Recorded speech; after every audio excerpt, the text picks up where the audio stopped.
Hoy como tema vamos a ver los 8 pasos de Ashtanga Yoga. Vamos a ver los dos primeros. Entonces, acuérdense que era Ashtanga Yoga, ¿no? ¿Qué significa? Ashtanga, 8 partes, 8 brazos, 8 digamos, fracciones de este movimiento que es el yoga como Darsana. Entonces, y acá en el centro está Patanjali. Entonces, el primer y segundo, yo les dije que tenían como algo en común, que tienen que ver con el universo de cómo debemos actuar en el mundo, sería lo ético.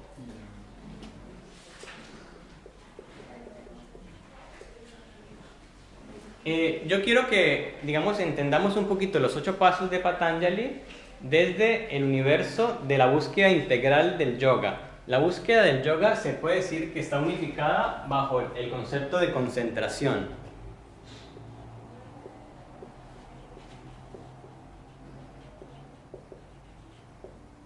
O en sánscrito, ekagrata. Ekagrata. Es el concepto, digamos, unificador, es la vía que, digamos, Patanjali da para poder unificar los varios aspectos que tenemos dispersos y poder juntarnos en este yoga, que en última significa unión.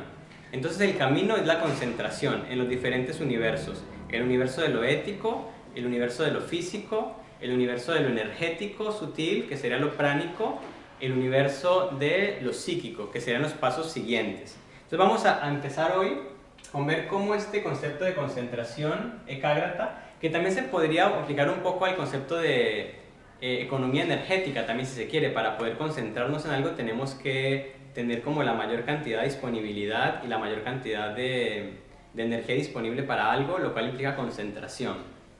Entonces es en los dos sentidos, en el sentido de unión y en el sentido de tomar una sola energía, digamos, de aunar energías. El yoga tiene mucho que ver con esto, sí, tienes razón. Es conectarse, juntarse, pero también tiene que ver cómo la mente, que por lo general es dispersa, tiene gran poder si logra concentrarse, si logra, digamos, centrarse en algo.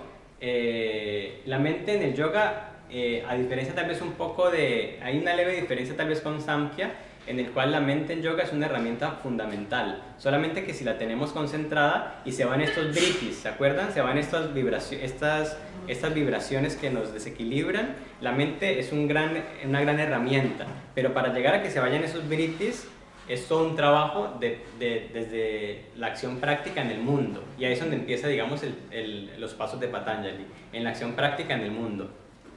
Entonces el primero, que el nombre es Yama. Yama, en la traducción, más o menos podríamos traducirlo como restricciones. Entonces sería como aquellas cosas a las que él dice que se nombran como el no, digamos, aquellas cosas que debemos evitar porque nos desacomodan, nos desconcentran, hacen que perdamos mucha energía especialmente y no nos permiten tener una práctica como tal. El primero de esas, son 5, entonces voy a ponerles acá con letras para que no se pierdan. Entonces el primero, A, sería ahimsa.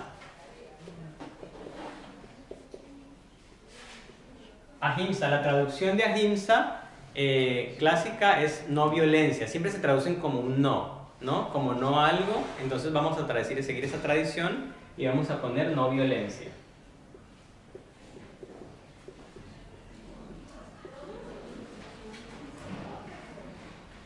¿Cómo se entiende, digamos, la violencia en el universo de la concentración? Cuando yo tengo violencia, hay algo mío que no está equilibrado y se va contra un otro o se va contra mí mismo, ejerciendo daño. Cuando mi acción...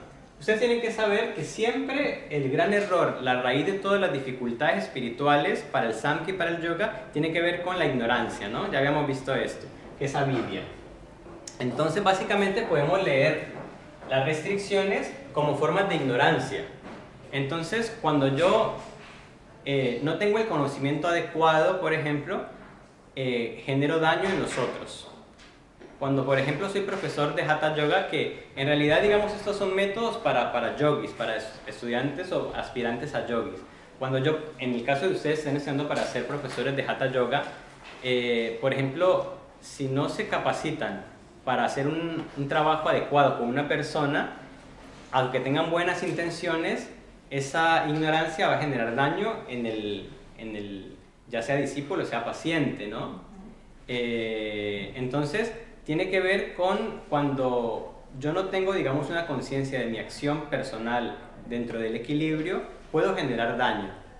Ahimsa también igual ha sido interpretado de muchas maneras. Yo les decía que el jainismo lo considera como no matar a ultranza, entonces, por ejemplo, ellos tapaban la boca y barrían las calles para no matar ningún insecto, sea tragándoselo, sea pisándolo, por ejemplo. A este punto llegaban con este precepto de ahimsa entendido como no matar. Entonces, dentro de la escuela de yoga pensamos a veces que interesa es percibir qué genera en mí alguna dificultad, ya sea en el otro, ya sea en el mundo, para poder generar todo lo que viene del otro, utilizarlo como método de conocimiento personal.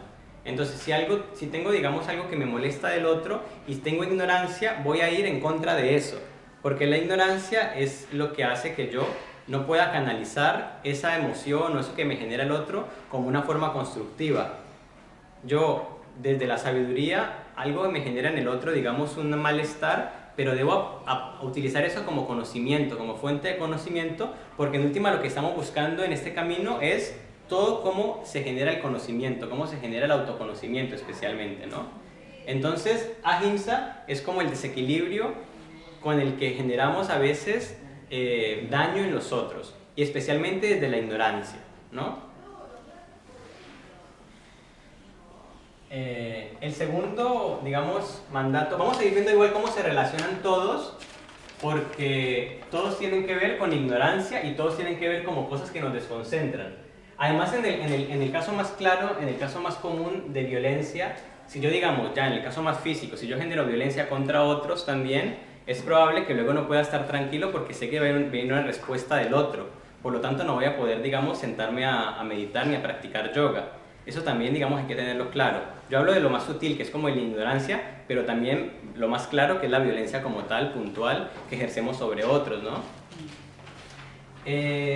Luego estaría satya, que sería, en este caso, no sé si ustedes ya reconocen un poquito esta palabra sat. ¿De qué la reconocen? De sádvico, etc. ¿Qué? ¿Ah? Claro, sí. Todo tiene que ver con la verdad. Muy bien. Entonces, sat tiene que ser lo verdadero y por lo tanto es la fuente del conocimiento. O sea, lo verdadero es como fuente de lo sádvico también. Lo que es sabio, en el sentido de que es lo verdadero. Entonces, satya, en ese sentido que le estamos poniendo como restricciones, sería no mentir, ¿no? Satya no con Y.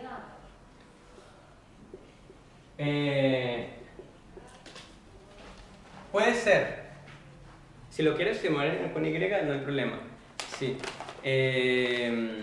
Tendré que fijarme cómo está escrito en Devanagari, para ser como claro.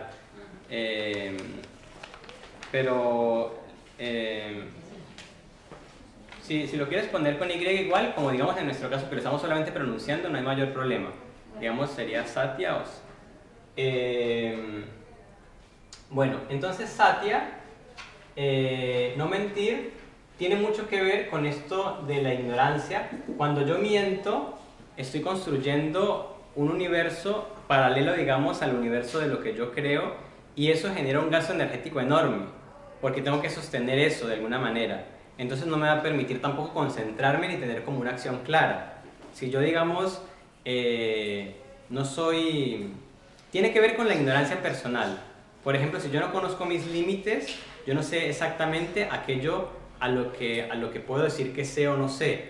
Tiene que ver con el autoconocimiento. Cuando uno se conoce a uno mismo, uno sabe uno sabe quién es y por lo tanto, aunque diga cosas que aparentemente no son ciertas, uno sabe con qué intención las dice. Por ejemplo, hay cosas que son como estrategias, se puede decir, donde uno a veces no quiere revelar cierta información de uno por alguna razón. Entonces uno puede decir, si te preguntan qué haces en la vida, no siempre uno tiene que decir soy profesor de yoga o soy lo que sea, uno puede decir soy maestro jardinero, soy peluquero, lo que sea.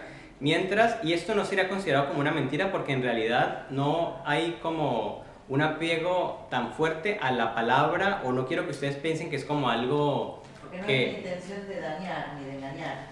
Claro, porque realmente lo estoy haciendo como para preservar a una intimidad y luego con conciencia. Lo hago con conciencia. A lo que me refiero es que no quiero que ustedes tengan como una visión puritana de las cosas como infantil, donde uno simplemente tiene que saber con qué conciencia hace las cosas. Si uno se conoce a uno mismo, pero el camino de conocerse a uno mismo es muy largo, uno puede, digamos, a veces utilizar como estrategias para estar en el mundo. Lo que importa es preservar la concentración. Si uno siente que si uno empieza, digamos, a hablar de algo y se va a hacer todo un tema, y eso me va a quitar mi concentración, me va a quitar mi soledad para poder practicar, o porque me van a importunar, o porque al otro realmente no le importa, por ejemplo, yo puedo decir ese tipo de cosas. Lo que no quiero es que ustedes tengan como un apego más que al espíritu, a la palabra. Es el espíritu del autoconocimiento, el espíritu profundo, lo que hace que yo sea verdadero. Pero es un camino más largo aún. Si digamos si ustedes fueran niños, yo les diría más fácil, no mientan y punto. Pero es más complejo porque tiene que ver con cómo me conozco a mí mismo para poder ser coherente con lo que yo soy. Es mi verdad. Es la verdad, digamos, de lo que yo puedo vivir. Es como cómo puedo estar en el mundo de manera verdadera.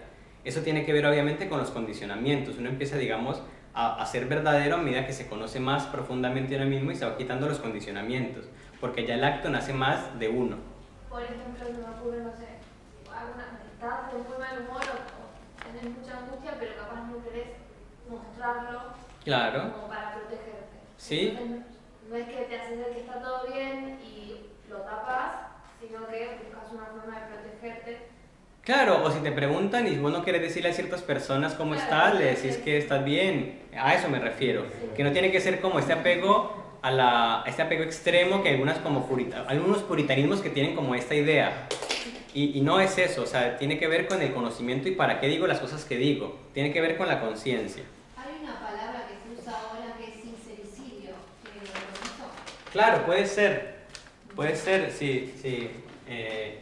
La verdad uno a veces tiene que saber con qué conciencia hace las cosas. Entonces si uno lo hace con conciencia de verdad, es verdadero. O sea, lo que importa, digamos, mucho en este universo del yoga es con qué conciencia lo hago. Pero lo más difícil de cultivar es la conciencia. Y es lo que más tiempo nos lleva. El tercer punto, entonces, sería no robar, que sería asteya.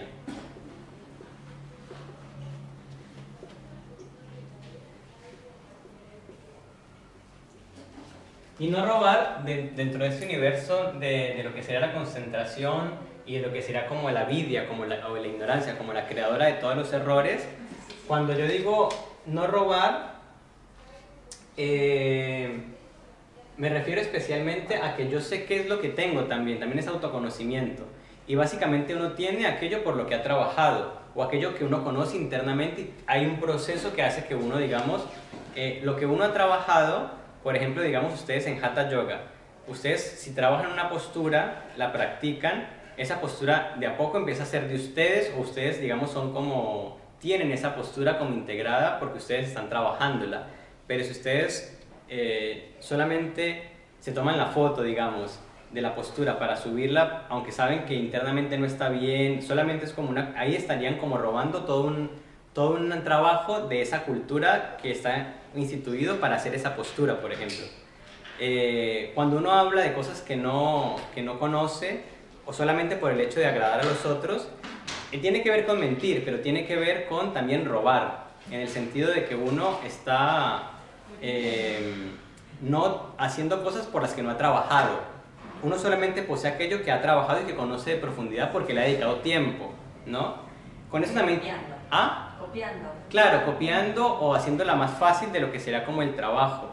Estás haciendo la figura corporal, pero sin aplicar toda esa filosofía que hay detrás, ese trabajo. Claro, no hay un trabajo. Si no hay trabajo, es como una especie de robo, a eso me refiero, como que está basado en lo que es de uno con lo que uno tiene también porque le pertenece. Con eso también quiero prevenirlos con la idea también puritana de lo que sería como un hurto para sobrevivir o algo, porque digamos hay una historia muy bonita del Buda que tenía un estudiante muy como puritano así extremo, y el Buda lo que le pide para que él aceptarlo como discípulo es que vaya y robe un par de manzanas. Entonces esto como que lo descolocó por completo porque no se esperaba y fue más difícil para él, pero era como, es para vencer como el espíritu de la letra y para conocer, digamos, que de uno es aquello por lo que uno, digamos, vive y lo que uno es y lo que uno, digamos, puede sustentar. Entonces, en Asteya, ustedes tienen que saber que lo importante es que ustedes sepan los límites de lo que tienen y lo que necesitan. Y aquello que ustedes utilizan, eso es de ustedes. Aquellos que ustedes, digamos, están en práctica con eso, eso es de ustedes y eso les pertenece y se va incrementando a medida que vayan trabajando más. O sea, a medida que vayan teniendo más desarrollo, en este caso como Hatha Yogis, en el caso que vayan trabajando por tener más postura, más despliegue, digamos, de muchas cosas, va a ir creciendo eso. Pero por ahora, digamos, es respetar lo que es de uno. ¿Se entiende esto? Eso en todos los campos igual. Bueno.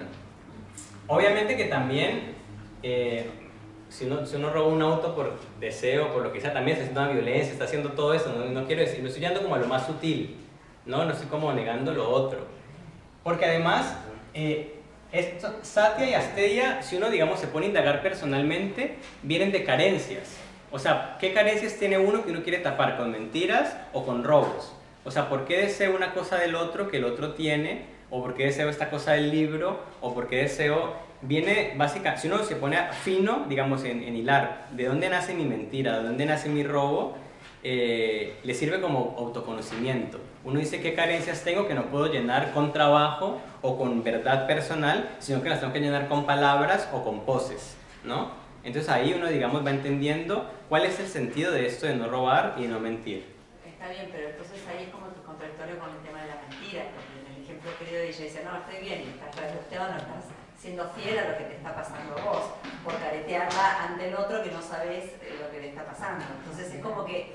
No, yo le entendí, el ejemplo que dio ella, le entendí como que son personas que no les importa realmente, que digamos, eso fue lo que le entendí. Pero es muy sutil eso de la mentira, porque uno no está siendo honesto con uno, que solo uno quiere llegar. Claro, lo importante es saber. A mí no me sirve decirle a usted, yo soy pipí y no soy eso, soy profesora de matemática y no lo soy, porque yo me estoy engañando a mí misma. Usted no le cambia saber si es matemática, física, química o lo que sea. Claro, a eso me refiero precisamente. A eso me refiero precisamente. Sí, como uno, digamos, yo estoy hablando... No, creo que si le entendí bien el ejemplo, es como cuando uno, digamos, está con personas que realmente no les importa en profundidad nada y solamente lo quieres... Te referías a eso, ¿no? Sí, eso. Es como simplemente lo que quiero sacar del terreno de las estrategias. O sea, como que, digamos, yo puedo decir que un viernes a la noche voy a una fiesta. La gente queda más contenta a veces en un grupo determinado que si yo como me pongo a meditar o me pongo a practicar yoga. En realidad eso va a generar como toda una incomodidad o si me preguntan si me gusta el fútbol, yo puedo decir sí me gusta porque ya, a eso me refiero, como en entornos donde realmente uno está utilizando con conocimiento estrategias para para preservar, digamos, el tiempo y la concentración para practicar y para estar bien con uno mismo. A eso me refiero. Bien. El último, el D de los sería Brahmacharya. Este ya lo vimos todos.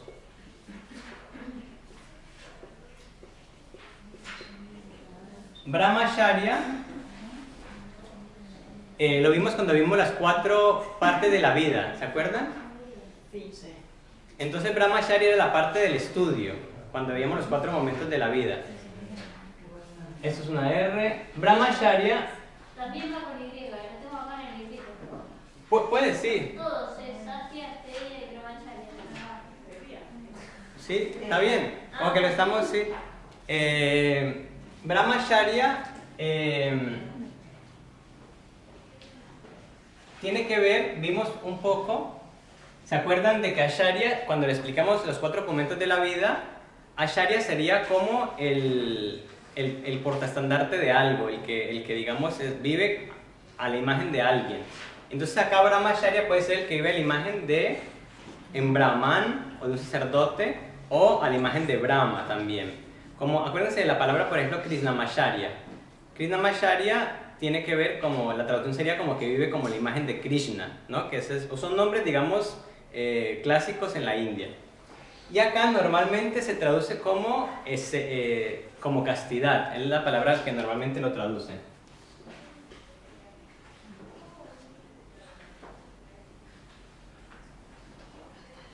Castidad. ¿Qué tiene que ver, digamos, acá la castidad con este tipo de cosas? Castidad, lo contrario de castidad sería un poco, digamos, la ebriedad. La castidad tiene que ver con la pureza de los sentidos. Normalmente a veces la gente lo piensa solamente con lo sexual, pero tiene que ver con todos los sentidos. Como cada sentido tiene su forma de ebriedad. Entonces, digamos, yo puedo comer y, digamos, estoy alimentándome, pero también puedo tener puede tener su ebriedad, o sea, su forma de ebriedad. Su desequilibrio. Su desequilibrio sería así. Entonces, la austeridad del sentido, digamos, ser austero en la percepción. Sí, tiene que ver con la pureza de los sentidos. O sea, tiene que ver, yo por ejemplo... ¿Austeridad? Claro. Sí, porque no es castidad de lo sexual. No, pero habla de la pureza. Sí, la pureza de los sentidos. Entonces, digamos, en lo sexual, uno puede, digamos, tener una actividad sexual, digamos, pero no irme al extremo de tener como una ebriedad de los sentidos en la cual siempre genero después una resaca.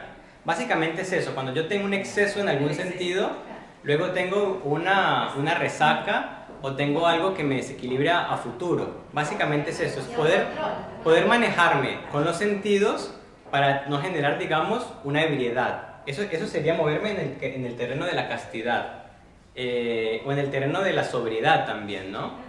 Entonces es mucho más amplio. Plena de lo que uno está haciendo en ese momento, atención sobre... Claro, es conocimiento, porque si yo me conozco a mí mismo, yo sé que tengo una parte tamásica que quiere el descontrol, que quiere como el desequilibrio, que quiere caer, pero si yo conozco las consecuencias y no quiero esas consecuencias negativas, sino que estoy como alineado con la parte sádvica mía, claro, entonces no voy a, digamos, a irme al exceso que me va a desequilibrar. Porque acuérdense que todo viene desde Kágrata, o sea, todo es concentración para tener una vida tal que nos permita la práctica del yoga. Entonces, si uno está desequilibrado, o si uno, digamos, tiene mucho apego a algún sentido como tal, al desequilibrio de algún sentido, va a ser muy difícil la práctica, y va a ser muy difícil la concentración de la meditación, porque uno va a tener como un apetito abierto muy grande. Entonces, a eso me refiero. Y la E sería aparigraha, que tiene que ver con el desapego. Es una R.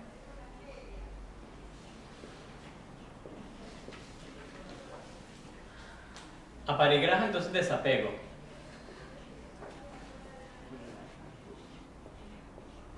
El apego, digamos, en este entorno nos va a quitar mucha concentración porque estamos necesitando un otro para poder, digamos, estar bien.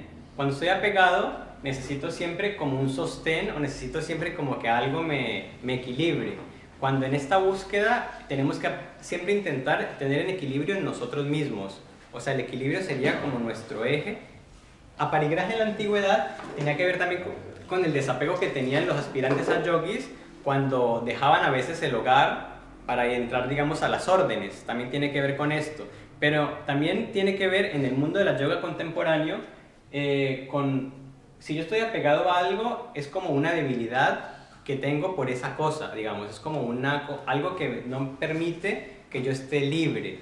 Entonces, eso sería como un apego. Por ejemplo, si yo estoy como en esta postura siempre con la pared, cuando se vaya a la pared me voy a caer. Y esto tiene que ver con no confianza en mí mismo. Cuando yo estoy desapegado es porque tengo confianza en mí mismo y sé que yo me basto para salir adelante de las dificultades. Esa es la raíz, digamos, de aparigraha, como lo que tenemos que cultivar el desapego, pero digamos en negativo sería estar apegado, o sea, no apegarse, ¿no? No apegarse. Cuando yo, digamos, estoy en una relación con alguien, sea de amistad, sea de pareja, sea de sociedad, yo tengo que tener como mi eje puesto en mis decisiones personales sobre lo que yo, digamos, tener claridad sobre esa relación. Entonces la otra persona puede en un momento salir de la verdad, o puede, por ejemplo, una relación de pareja, si yo he decidido ser fiel, la otra persona puede ser infiel, pero yo decidí ser fiel yo. O sea, mi acción no está condicionada por lo que haga el otro, sino que es mi desapego sería que yo estoy viviendo por mi realidad personal. O sea, yo estoy en la mía, la otra persona está en la del otro, digamos. Entonces es como que uno tiene que tener conciencia de que uno, en últimas, solo uno se conoce a uno mismo y solo uno conoce las motivaciones. Ese sería el espíritu de las 5, ¿no? Que es algo que tiene que ver con el autoconocimiento y tiene que ver con cosas que nos desequilibran y que no permiten que estemos solos y que practiquemos, básicamente. Entonces por eso Patanjali las pone como en esta forma de negación. Son cosas que no nos permiten tener una práctica regular y una concentración cuando meditamos. ¿Se entendieron entonces a las llamas acá? Bueno, vamos a pasar a mi llama.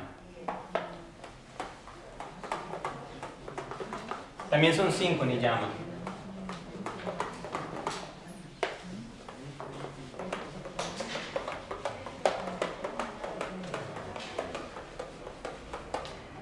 Estas de recién fueron las Llamas. Llama que sería como restricciones.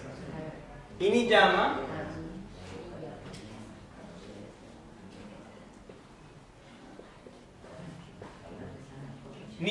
también son 5 y tienen que ver con aquellas cosas que Patanjali nos recomienda, digamos, cultivar. No las cosas que debemos evitar, sino como serían las disciplinas. A veces las traducen como disciplinas, como cosas a cultivar.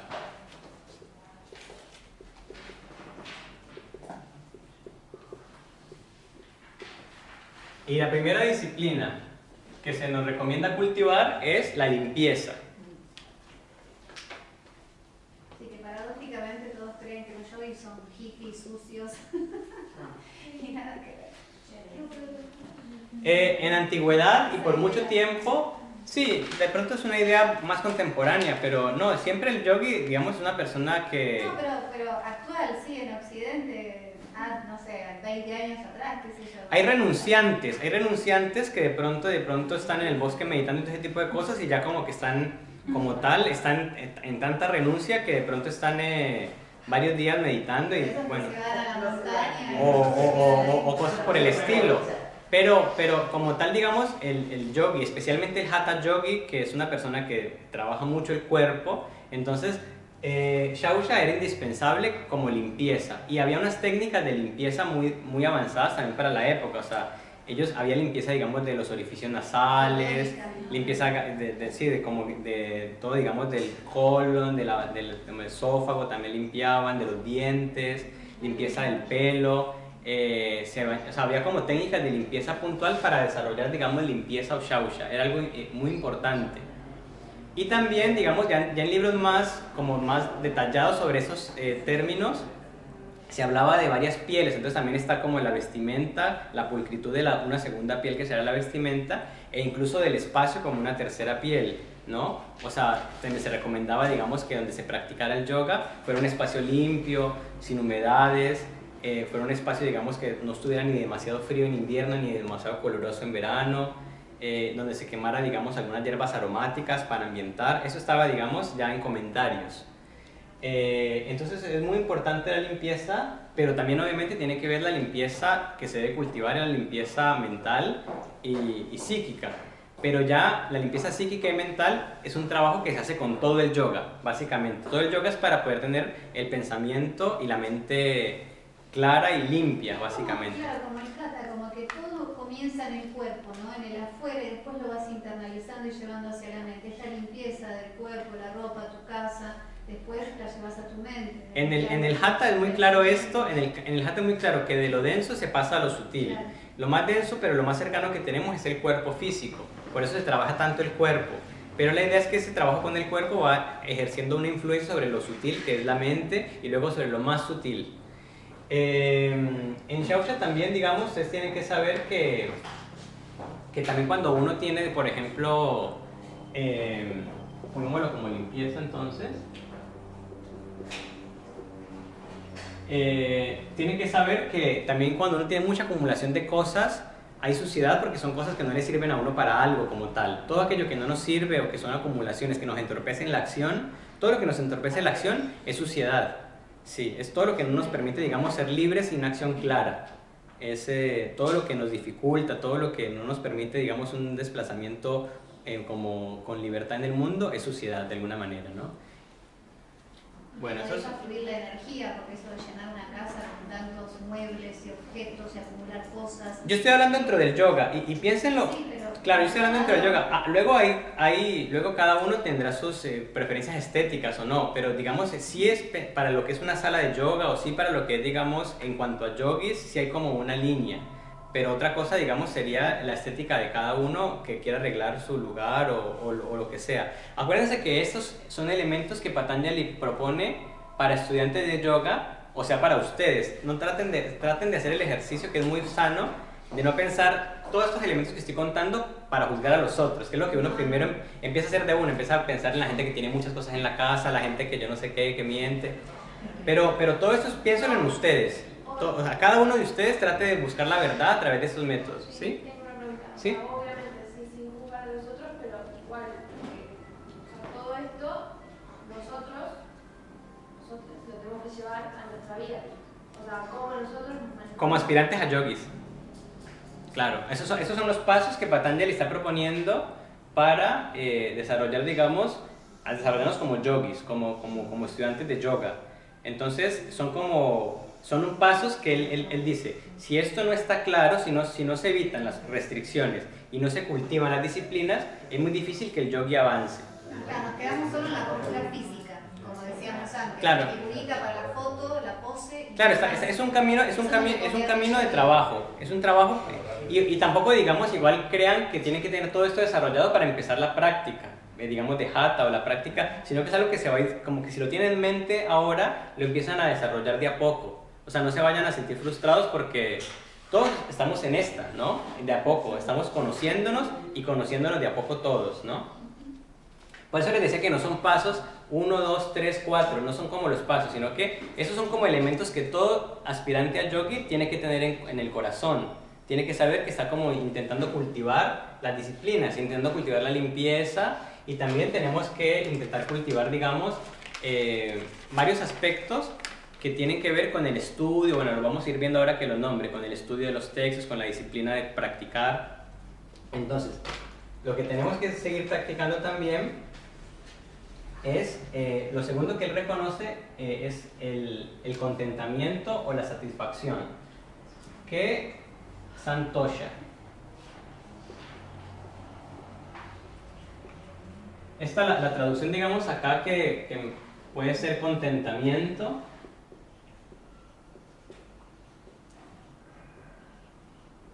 o entera satisfacción, también la he visto, bueno.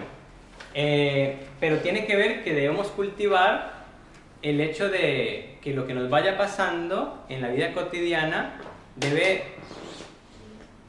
debemos sentir alegría o debemos sentir como que todo lo que va pasando es como algo que nos enriquece. Si sabemos que todo lo que va pasando nos enriquece, estamos cultivando santosha. Es un cultivar. Pero también es darnos cuenta que todo nos dice algo y todo nos fortalece y en todo crecemos, ¿no? Aceptación. Pero más que aceptación es la alegría. Es la alegría viva de que todo nos va a alimentar. O sea, hasta que no nos muramos, todo, e incluso la muerte el yogi la ve como una experiencia. Digamos, el yogi trataba de estar despierto y atento en el momento de la muerte, como una experiencia más de la vida, una experiencia muy importante además. Pero el yogi, digamos, deseaba entrar en la muerte como con un samadhi, con una gran liberación del espíritu, que eso implicaba morir con una gran libertad. Tiene que ver el contentamiento ante las cosas negativas también, porque entendemos que son para nuestro aprendizaje, nuestro crecimiento, ¿no? Y para lo positivo, aparentemente, porque es que no existe lo negativo ni lo positivo. Claro. O sea, se trata de destruir esta división que tenemos, es una división mental del condicionamiento. Porque en realidad, digamos, que nos dé un cáncer puede ser muy positivo para nuestro crecimiento, en ciertos aspectos, porque en esos momentos podemos descubrir realmente la sensación corporal, o podemos, digamos, estar muy agradecidos con la vida que tenemos en esos años, cosas que tal vez no hicimos cuando estábamos sanos.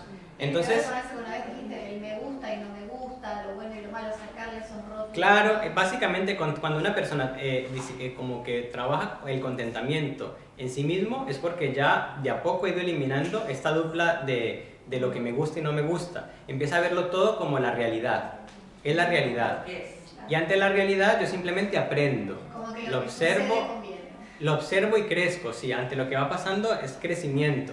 Yo puedo decir que fue malo, pero luego con el tiempo tal vez me doy cuenta que aprendí algo, o sea, la verdad es que es como mi punto de vista muy limitado lo que juzga, que algo es bueno o algo es malo. Eso es lo que se intenta, digamos, cuando tenemos cultivando el santosha, el contentamiento. El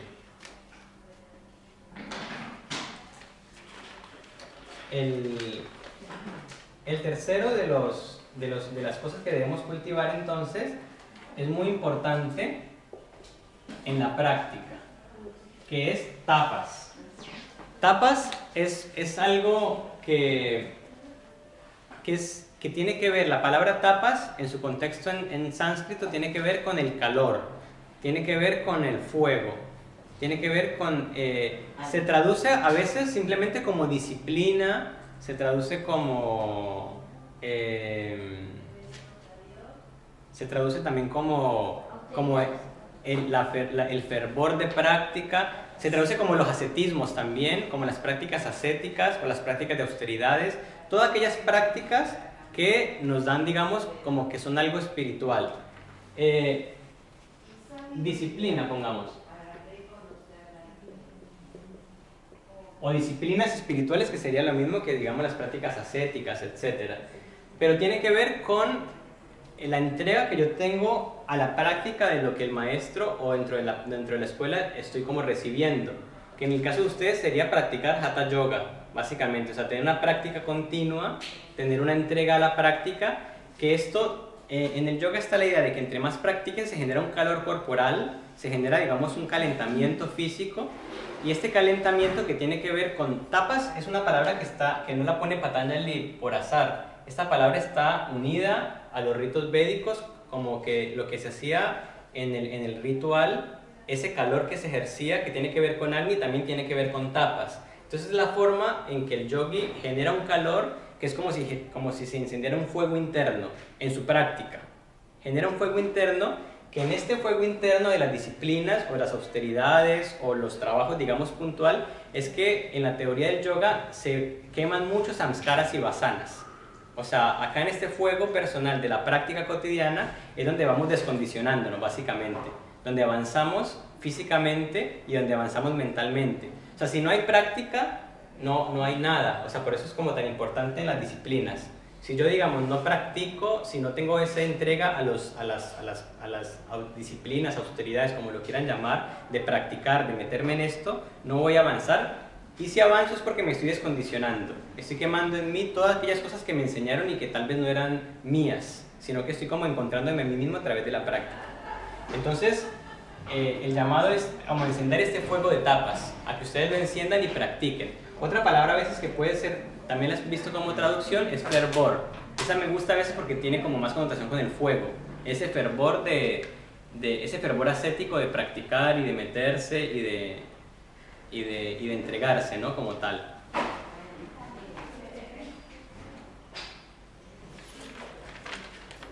El penúltimo de las su, a, y Swadhyaya.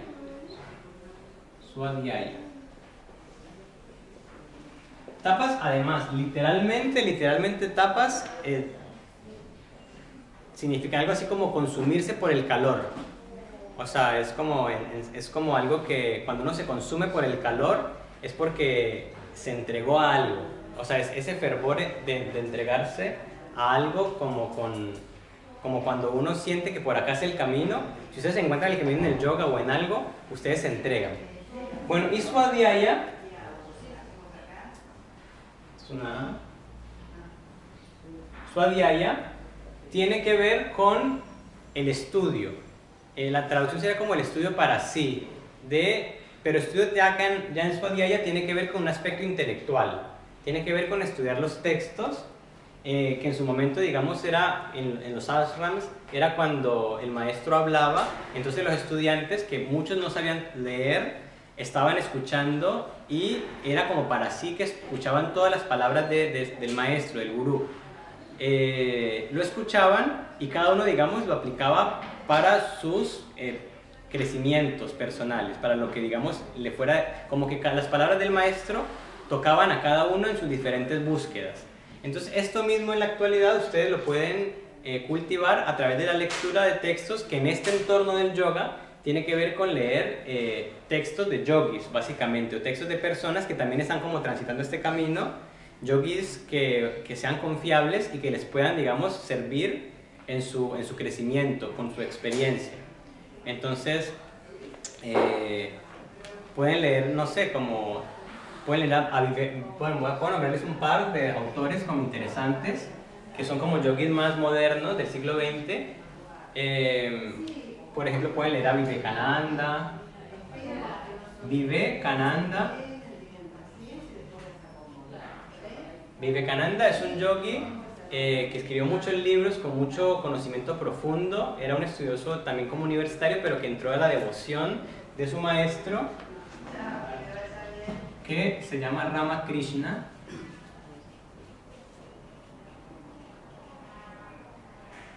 Bueno, que también es un autor muy interesante para leer, pero Ramakrishna tiene ya como un vuelo místico muy impresionante. Él era un seguidor tántrico precisamente, entonces habla de la diosa con un amor y con una altura muy interesante.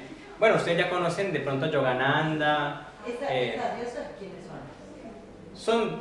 Es la Trimurti de dioses, eso lo vamos a ver. Estos no son dioses, son dioses. Sí, sí. Bueno, Ramakrishna, Yogananda, ya les nombré. También les puedo nombrar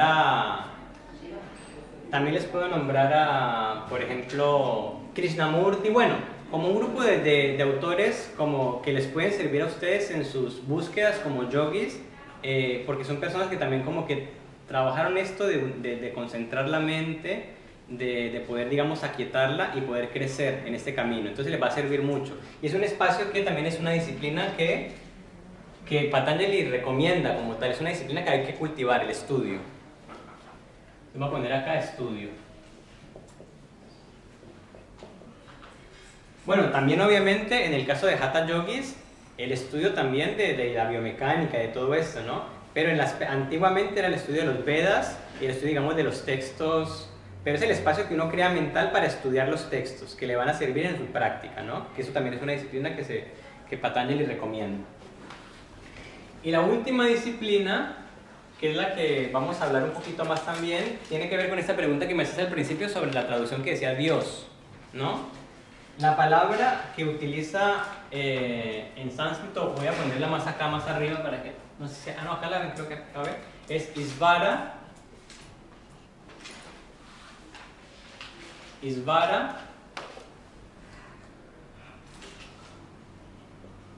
Pranidhana,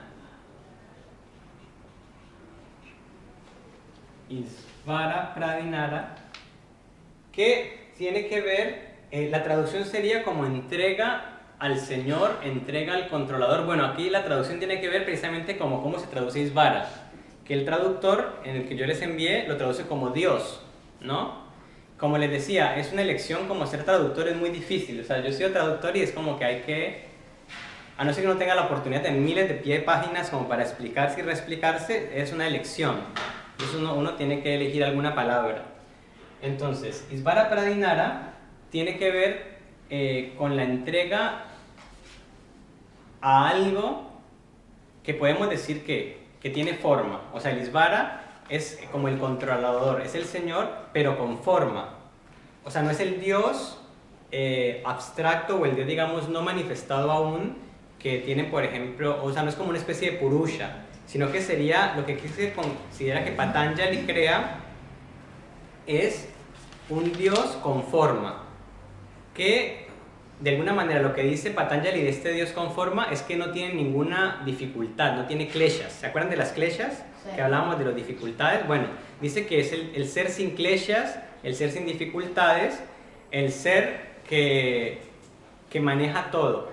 Pero ustedes también tienen que saber que para Patanjali nosotros, cada uno de nosotros, somos en potencia ese ser sin kleshas. O sea, nosotros también tenemos la divinidad interna en potencia, que es lo que tenemos que desarrollar precisamente en el yoga. Entonces, Isvara Pranidhana tiene que ver con cómo llegamos a realizar, digamos, ese ideal. Isvara Pranidhana tiene que ver con un ideal que para Patanjali como que nos ayuda porque existe como forma. O sea, es como piensen en Hatha Yoga como la postura final. Es como una especie como de ideal, pero que al tenerlo en la mente nos hace como ir hacia allá. El Isvara sería como la divinidad, pero una divinidad que nos ayuda porque es como... es la forma del yogi perfecto también. Eso te iba a decir, en realidad ninguno de nosotros va a ser yogi y es como una... No hay que negarlo. Digamos, no, o sea, estamos en el camino a eso. Nosotros vivimos en Occidente y la vida que llevamos, por más que algunos se acerquen más a los ideales del yoguismo, no somos yogis. O sea, no, pero bueno, sería faltar a el 1, el 2, el 3, o sea, hay una verdad que tiene que ver con que cada no, pero uno... es un camino, o sea, es un camino de 8 pasos. Acá le está indicando cómo. Otra cosa es que, digamos, no le saquemos el tiempo o sí o no, pero digamos que el deseo es poder unirnos con esta divinidad. La traducción, digamos, es compleja porque algunas traducciones más religiosas ponen directamente Dios o hablan de una forma divina. Otras, hay traducciones menos religiosas que hablan básicamente de Isvara Pranidhana como el Isvara como un yogi perfecto, que tenemos que tener en mente y que nos ayuda. Entonces hay como una discusión acá interna, pero lo que sí tenemos que saber es que esta imagen de la perfección que es posible porque nosotros somos en potencia eso. O sea, como que... Y Patanjali sabía que si nosotros tenemos en la cabeza la idea de la perfección, la idea de esta divinidad posible, es más fácil llegar porque la mente está como enfocada hacia eso. Entonces debemos cultivar la entrega hacia eso que vamos, pero que no importa cuándo lleguemos tampoco, ni importa, tampoco nos vamos a afanar o tener prisa. Simplemente es como un ideal que Patanjali sabía que si nos entregamos de corazón a ese ideal, entonces se acelera el proceso. También lo puso por eso como en una de las disciplinas, porque el proceso, digamos, cuando nos entregamos de corazón a esta posibilidad también divina, todo se acelera y todo se fructifica.